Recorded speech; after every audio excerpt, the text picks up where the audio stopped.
오늘은 2021년 마지막 주일이고요. 이제 일주일 있으면 새해를 맞이하게 됩니다. 우리가 새해를 시작하면서 주의해야 될 두 가지가 있다면 그것은 막연한 기대와 과도한 두려움입니다. 새해가 되면 뭔가 좋은 일이 생길 거다라는 그냥 막연한 그런 소망과 기대감을 갖고 살아가는 경우들이 참 많습니다. 송년회를 하면서 새해에 대한 소망도 품고요, 몇 시간에 걸쳐서 동해안 해돋이를 보러 가기도 합니다. 하지만 아무리 멋진 새해 일출을 봤다고 해서 그것 때문에 좋은 일이 생기지는 않습니다.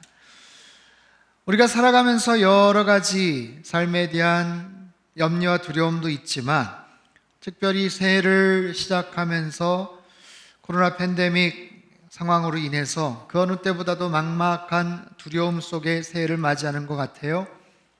2년 동안 참았지만 여전히 코로나의 위세는 꺾일 줄 모르고 있죠.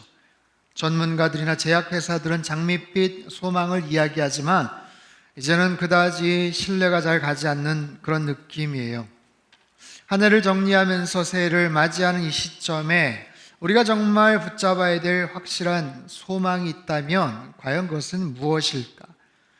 여기저기에서 분명한 소망이 있습니다 라고 이야기를 하는 그런 뉴스들, 소식들을 접하곤 합니다. 일론 머스크라는 테슬라의 CEO는 지구의 환경 오염을 걱정을 하죠. 그래서 전기차도 만들고 미래 사회에 대한 많은 염려를 합니다. 그러면서 인류의 마지막 소망은 화성으로 이주하는 것이다 라고 그렇게 이야기를 하죠.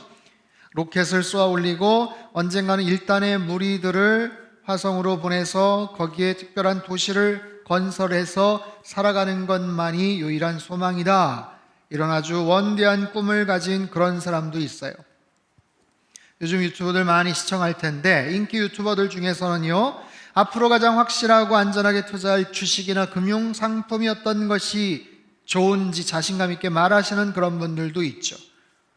이것도 저것도 어찌 될지 불안하다며 건강관리 잘 하면서 살아가는 것이 유일한 소망이다 라며 자신의 건강 유지법, 다양한 비결들을 이야기하시는 그런 분들도 계셔요. 이처럼 사람들마다 미래에 대한 여러 가지 계획을 갖고 다양한 소망을 품고 살아갑니다. 하지만 그럼에도 여전히 불투명하고 불확실한, 참으로 새해를 저희가 준비하면서 어떤 소망을 품고 살아가야 될지 오늘 사도 베드로를 통한 귀한 말씀으로 여러분들을 초청을 합니다. 두 번의 편지를 썼는데 그 중에 첫 번째 편지죠. 누구에게 썼는가? 베드로전서 1장 1절에서 2절 말씀 같이 한번 읽도록 하겠습니다. 시작. 예수 그리스도의 사도 베드로는 본도, 갈라디아, 갑바도기아, 아시아와 비두니아에 흩어진 나그네 곧 하나님 아버지의 미리하심을 따라 성령이 거룩하게 하심으로 순종함과 예수 그리스도의 핏부림을 얻기 위하여 택하심을 받은 자들에게 편지하노니 은혜와 평강이 너에게 더욱 많을지어다. 이 편지를 받는 수신인들, 편지의 독자들이 어떤 환경에 있는 성도들인지를 알 수가 있는 대목이에요. 그 당시에 오늘날 터키 지역이죠, 소아시아 지역을 중심으로 흩어진 나그네와 같은 사람들이 있었습니다. 사도 베드로가 편지를 쓸 때만 해도 로마 황제의 핍박이 굉장히 이제 심해졌을 그런 때인데 여기저기 숨어 지내거나 삶의 아주 고단한 그런 고초 속에서 믿음을 지키며 살아가는 그런 많은 사람들을 향해서 편지를 보내고 있어요. 소망을 이야기하고 있어요. 그들이 붙잡아야 될 소망이 무엇인지, 어떤 믿음의 토대 위에 소망의 끈을 그리고 붙잡고 살아가야 되는지, 아무리 삶이 힘들어도 우리가 계속해서 지켜야 될 믿음의 도리는 무엇인지, 혹여 고난을 받더라도 의를 위해서 살아가야 되고 사람들이나 포괄적인 정부의 그런 여러 가지 압제 속에서도 두려워하지 말 것을 권면하고 있습니다. 오늘 본문이에요. 13절 14절 말씀 같이 한번 읽죠. 시작. 또 너희가 열심으로 선을 행하면 누가 너희를 해하리요? 그러나 의를 위하여 고난을 받으면 복이 있는 자니 그들이 두려워하는 것을 두려워하지 말며 근심하지 말고.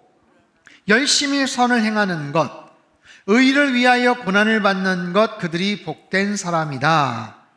내가 살면서 열심히 선을 행해요. 의롭게 살았어요. 그런데 그것으로 인해서 어려움을 당하고 고난을 받을 수도 있더라라는 거죠. 여러분 생각해 보십시오. 지난 1년간 가장 힘들었던 때가 언제였습니까? 한 해를 살아오면서 정리하면서 가장 힘들고 속상했던 순간이 혹시 있었다면 언제셨어요? 때론 여러 가지 어려움을 당하고 억울한 일을 겪을 수도 있죠. 사람과의 관계가 틀어질 수도 있어요. 실망감과 배신감을 느낄 수가 있어요.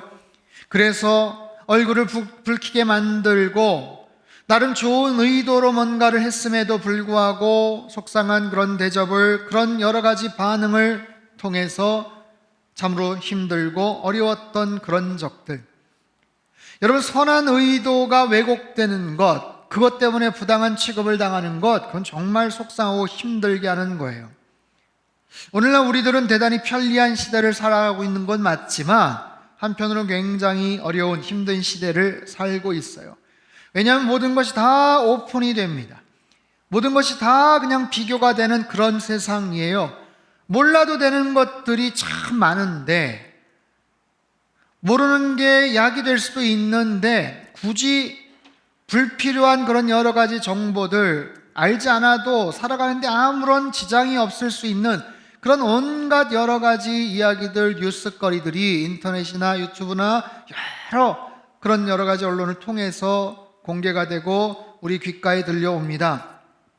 분명히 좋은 이야기들도 있을 텐데 훈훈한 이야기, 긍정적인 소식들은 별로 들려지지를 않아요. 그러다 보니까 우리 마음에 자꾸만 상처가 납니다.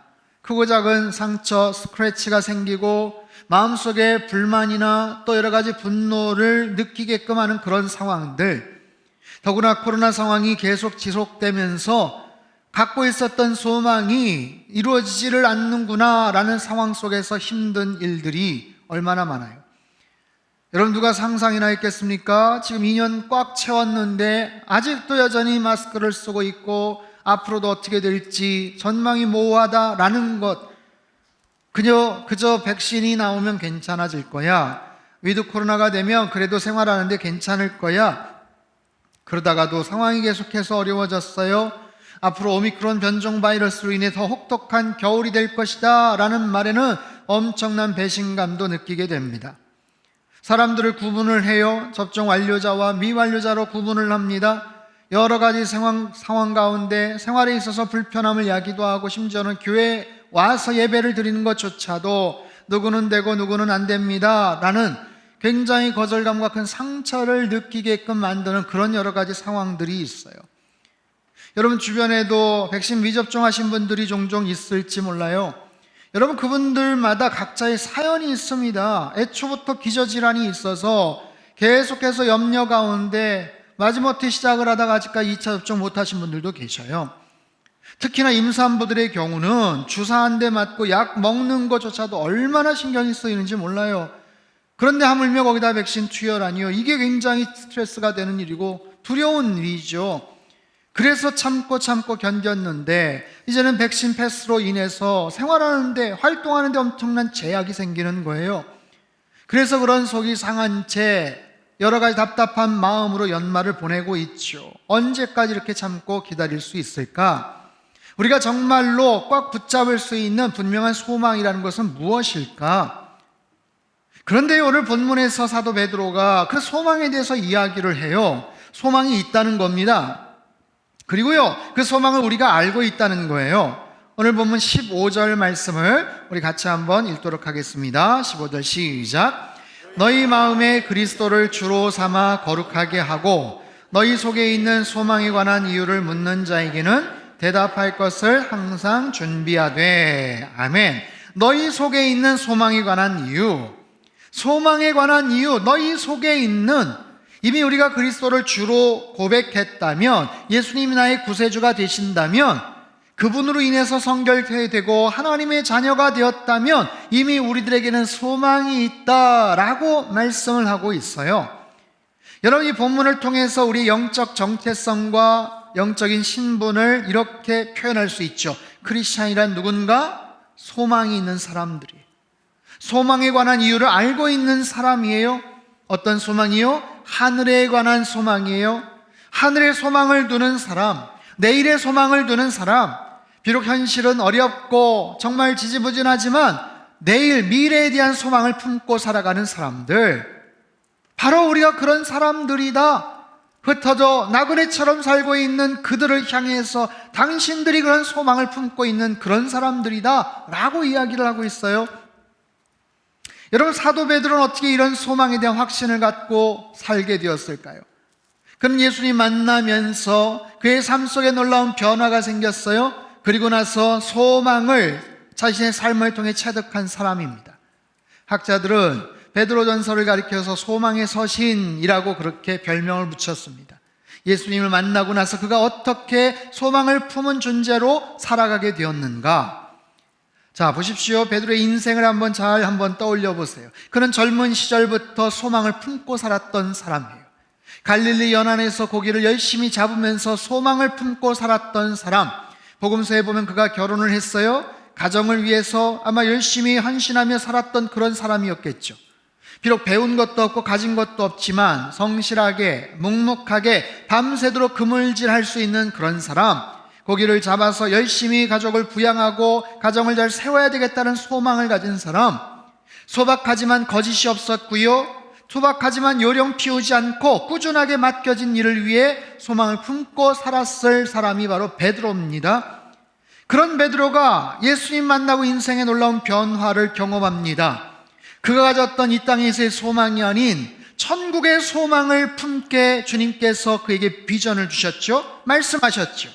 네가 요한의 아들 시몬이니 장차 게바라 하리라. 나를 따라오너라. 내가 너희를 사람을 낚는 어부가 되게 하리라. 여러분, 게바는 반석이라는 뜻입니다. 반석과 같은 사람이 될 거야. 사람 낚는 어부가 될 거야 라는 거예요. 예수님을 통해서 베드로와 다른 제자들은 새로운 소망을 품게 됩니다. 열심히 고기를 잡아야지. 하지만 하루 벌어서 하루 먹고 살 수밖에 없는 그들에게 이 땅에서의 소망이 아닌 하늘의 소망, 천국의 소망을 품게 하셨어요. 예수님이 말씀하셨어요. 야야, 내가 더 고기 많이 잡는 법 가르쳐 줄게. 너희들 그런 식으로 잡아서 집안치 마련하겠냐?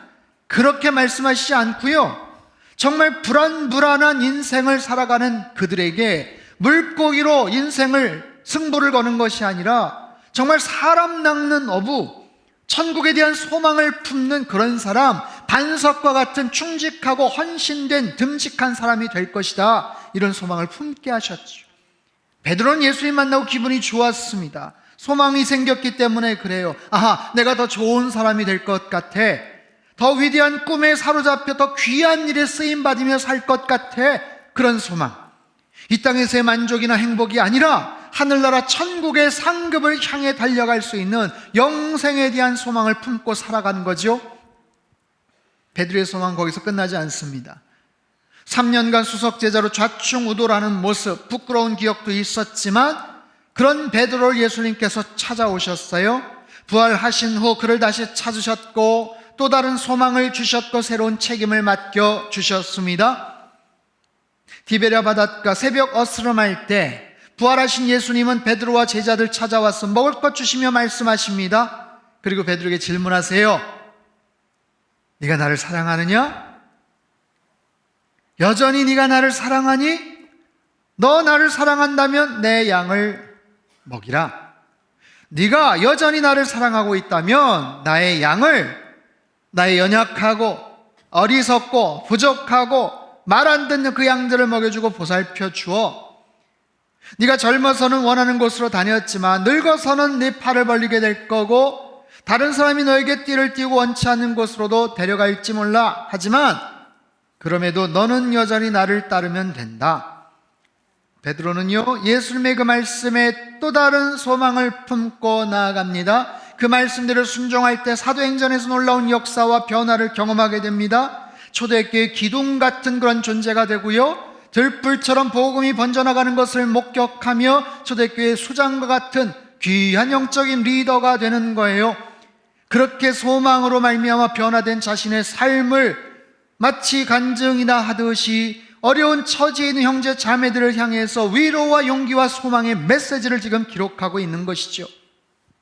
사랑하는 성도 여러분, 저와 여러분은 여전히 하나님께 사랑하시는 사람들, 주님께서 기대하시는 사람들, 주님께서 새로운 소망을 품게 하시는 그런 하나님의 축복된 자녀인 줄로 믿습니다. 여러분, 1년 동안 살면서 부족한 것도 참 많았어요. 나름대로 열심히 살려고 했지만 실수도 오해도 많았어요. 관계적으로 틀어져 속상한 일도 많았어요. 그럼에도 여전히 주님은 우리를 사랑하시는 줄 믿습니다. 그 주님께서 우리에게 말씀하세요. 너희들 안에 소망이 있단다. 그 소망에 관한 이유가 무엇인지 정확하게 알고 누가 물어보면 그렇게 좀 대답 좀 해줘. 여러분, 오늘 이 시대를 살아가는 사람들이 소망을 찾습니다. 어디에 소망이 있는지 정말 갈망하고 있어요. 하지만 예수님을 알지 못한 채, 참된 소망을 알지 못한 채 살아가는 사람들, 여러 가지 사건과 뉴스 속에서 잘못된 소망, 거짓된 소망을 부여잡고 살아가는 그 많은 사람들에게 너희들이 갖고 있는 참된 소망의 이유를 말하면서 살았으면 좋겠어 라고 이야기하시는 거예요. 여러분, 기독교는 소망의 종교입니다. 기독교의 수많은 이야기들, 중요한 개념과 표현들 언제나 소망을 담고 있어요. 미래지향적입니다. 여러분, 믿음이라는 단어를 얼마나 많이 사용합니까? 믿음이란 단어 자체가 그렇잖아요. 소망과 기대를 품고 있는 그런 개념 아닙니까? 우리가 기도를 합니다. 현실에 아직 이루어지진 않았지만 그렇게 되기를 간절히 바라면서 우리의 마음과 그런 간절한 그런 뜻을 담아서 하나님 앞에 아뢰는 거죠. 하나님 앞에 비전을 갖는 거예요. 미래에 대한 전적인 꿈과 계획들, 새하늘과 새 땅에 대한 소망들, 천국에 대한 그런 소망들, 영생과 부활에 대한 그런 소망들, 주님께서 마라나타 아멘 주 예수여 다시 오시옵소서, 다시 오실 것이라는 미래에 대한 그런 소망들, 여러분 정말 기독교 안에 이 교리 안에 품고 있는 그 모든 개념과 단어와 우리를 향하신 권면의 말씀은 얼마나 정말 소망이 가득가득 넘쳐나는지 몰라요. 여러분, 소망이 있다는 것은 얼마나 기분 좋은 일입니까? 아무리 지금 형편이 괜찮고 먹고 살만 해도 소망이 없으면 여기까지야, 더 이상은 어떻게 해볼 도리가 없어. 여러분, 낭망이 되는 거예요. 하지만 지금 힘들고 어려워도 조금만 참으면 돼. 야, 조금만 기다리면 이제 괜찮아, 나아질 거야. 여러분, 그런 소망을 품고 살아간다면 여러분, 사람은 살 수가 있는 거예요. 제가 몇 주 전에 은퇴를 앞두신 장신대 교수님과 몇몇 목사님들과 함께 서울 덕수궁에 있는 현대미술관에 다녀왔어요. 거기에 박수근 화가의 전시회가 있었습니다. 지금도 계속 하고 있는데, 여러분, 박수근 화백에 대해서 아십니까? 이분 대한민국을 대표하는 아주 유명한 화가 중에 한 분이죠. 그의 대표작 아기 여분 소녀, 빨레터의 여인들, 아마 어디서 보신 적이 있을 겁니다. 그리고 저 작품 빨레터의 여인들, 저것은 2007년도 경매에서 무려 45억 2천만 원에 낙찰된 작품이에요. 대한민국 역사상 미술품 경매상 최고가를 기록했던 화제의 작품입니다. 박수근 화백은 1914년에 태어나셨어요. 우리나라의 분단과 가장 어두운 한국 전쟁 등 힘든 시기를 거치면서 사셨죠. 이분은 12살 때 화가 밀레의 그림을 보고 감동을 받습니다. 그리고 훌륭한 화가가 되기를 소망해요. 하나님 앞에 기도합니다. 하나님, 저 이 다음에 커서 밀레와 같은 훌륭한 화가가 되게 해주세요. 하지만 부친의 사업 실패로 인해서 집안이 기울어지며 전문적인 미술 교육을 받지를 못해요. 그때 초등학교 오드경 선생님의 격려로 그는 독학으로 계속해서 그림 공부를 했고요. 18살 때 조선미술전람회에서 입선을 하게 됩니다. 자신의 그림 실력에 자신감을 갖고 열심히 그림 공부에 매진을 합니다. 박수근 화백은요, 1952년 미 8군 PX에서 미군들을 대상으로 초상 화가로 생계를 이어가요. 조금씩 그림 실력이 인정이 되어서 생계를 이어가지만 정작 본인이 살아있을 때는 늘 궁핍하고 곤궁한 삶을 벗어날 수가 없었대요. 그럼에도 기회가 될 때마다 계속해서 작품 활동에 매진을 합니다. 7, 80년대 아주 유명한 소설가였던 한 분이 이분을 만납니다. 박완서라는 분이세요. 아마 들어보셨을 거예요. 박완서라는 소설가가 한때 미국 PX에서 박수근 화백과 함께 일을 했어요. 이분이요, 박수근 화백의 남옥이라는 작품을 보면서 깊은 감동을 받습니다. 잘 보세요, 저 그림. 불우하고 가난했던 시절, 온 민족이 암담했던 시간들, 의연한 남옥으로 표현을 했어요. 잎이 하나도 없는 벌거숭이 남옥은 가난 가운데서 홀로 고군분투했던 화가 박수근의 모습이자 또 소설가 박완서의 모습과도 닮아 있었습니다. 마침내 1976년 박완서 씨는 같은 제목의 소설을 씁니다. 그가 쓴 남옥이라는 소설에 이런 대목이 나와요. 제가 한번 읽어보죠. 내가 지난날 어두운 단칸방에서 본 한 발 속의 고목, 그러나 지금의 나에겐 웬일인지 그게 고목이 아니라 남옥이었다. 그것은 비슷하면서도 아주 달랐다. 김장철 소스리 바람에 떠는 남옥, 이제 막 낙엽을 끝낸 김장철 남옥이기에 봄은 아직 멀건만 그의 수심엔 봄의 향기가 애달도록 절실하다. 여인들의 눈앞엔 겨울이 있고 남옥에겐 아직 멀지만 봄의 믿음이 있다. 봄의 믿음, 남옥을 저리도 의연하게 함이 바로 봄의 믿음이리라. 여러분, 남옥은 의연하게 추운 겨울을 견딥니다. 그리고 언젠가 찾아올 봄을 기다려요. 어제 오늘 얼마나 추웠습니까? 칼바람이 막 불지 않았어요? 그런 추운 겨울을 헐벗은 모습으로 의연하게 견디는 거예요. 이파리가 다 떨어졌습니다. 그것은 나무에게 있어서 굉장한 수치고 고통이고 절망이에요. 자신의 것들이 다 사라져 버렸어요. 언뜻 보기에 남옥과 죽은 고목과 별 차이가 없어 보이지만 그렇지 않아요. 확연한 차이가 있습니다. 남옥이 견딜 수 있는 것, 남옥에 소망이 있는 것, 고목과는 다른 것, 그 안에 생명이 있기 때문에 그렇습니다. 겉은 비록 황량하고 어려워도 그 속에 생명이 있기 때문에 내일을 기대할 수가 있는 법이죠. 봄을 기다릴 수가 있는 거예요. 봄의 믿음을 가지고. 봄이 오면 생명이 싹트고 잎이 피어납니다. 사랑하는 성도 여러분, 오늘은 2021년 마지막 주일입니다. 참 힘들고 혹독했던 1년입니다. 아니, 코로나 팬데믹 2년간의 시간을 보냈어요. 그 기다림의 시간 속에서 어쩌면 황량한 나목처럼 잎이 이제 다 떨어져 버린 채 어찌할 바 몰라 속상해 하시는 분도 분명히 있을 겁니다. 이제 얼마 남지 않는, 더 이상 버티기가 힘들 것 같아 그렇게 참고 기다렸지만 여전히 찬바람은 그리도 매섭고 도대체 언제나 돼야 따뜻한 봄 기운이 찾아올까 하며 절망하시는 분도 계실 거예요. 하지만 여러분, 힘내십시오. 힘내십시오. 우리에게 있는 생명을 확인하십시오. 내 안에 살아 역사하시는 예수 그리스도의 생명의 씨앗을 여러분 확인하십시오. 엄동설한 금오진 한파에도 단 한 개의 잎사귀 없이 파르르니 떨고 있는 나목이지만, 그럼에도 때가 되면, 그럼에도 환경이 바뀌면, 그럼에도 꽃이 피는 봄이 오면 그곳에서 죽은 줄 알았던 그 나무의 잎이 피어나게 되고요, 색깔이 바뀌고 우미 돋고 싹이 올라올 거예요. 사람들은 불안해합니다. 두려워합니다. 그리고 질문합니다. 당신네들이 갖고 있는 소망이 무엇이냐? 당신네들이 알고 있는 소망의 이유는 도대체 무엇이냐? 이런 와중에 이런 모습으로라도 교회에 가야 되고 예배를 드려야 된다고 주장하는 당신들, 도대체 어떤 생각과 어떤 소망이 있느냐? 무슨 대안을 갖고 있느냐? 누군가 묻는다면 여러분 대답하셔요. 대답을 하셔야 돼요. 우리에게는 분명한 소망이 있습니다. 예수 그리스도 그분만이 우리의 참된 소망이 되십니다. 예수님을 통해서 구원을 얻게 되고요, 예수님을 통해서 영생의 복을 누리게 됩니다.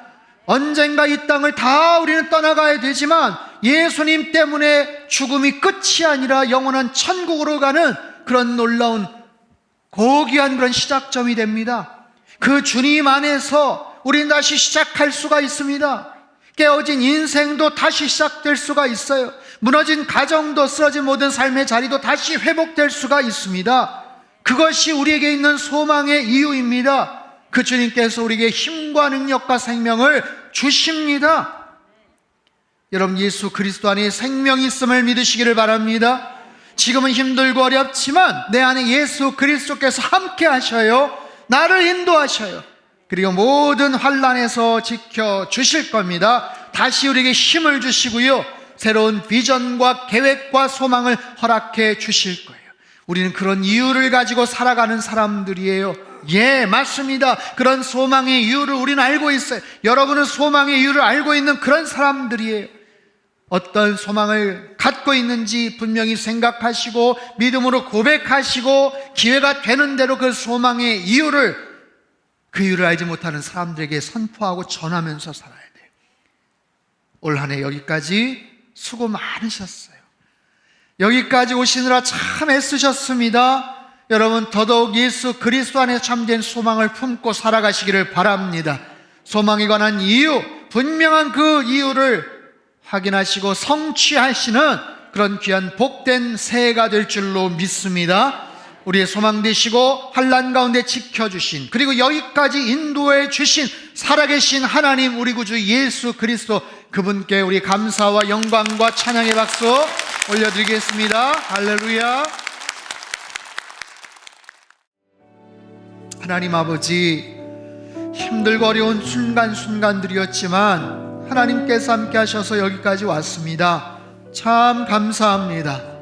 주님, 모든 이파리들이 다 떨어져 나가는 앙상한 그런 나뭇과 같은 우리의 모습이지만 그럼에도 예수 그리스도의 소망과 생명의 씨앗들이 있기에 우리들은 참고 견디고 내일을 바라봅니다. 주님, 저희들을 긍휼히 여겨 주시옵소서. 소망에 관한 분명한 이유를 다시 한번 확인하며 그 이유를 알지 못한 채 불안하여 두려워 떨고 살아가는 사람들에게 그 소망의 이유를 분명하게 선포하며 함께 성취해 나가는 하나님의 거룩한 백성들 다 되게 인도하여 주시옵소서. 2022년도 주님과 동행하며 시작하기를 소망하오니 주님 축복하여 주옵소서. 존귀하신 예수님의 이름으로 감사하며 기도하옵나이다. 아멘.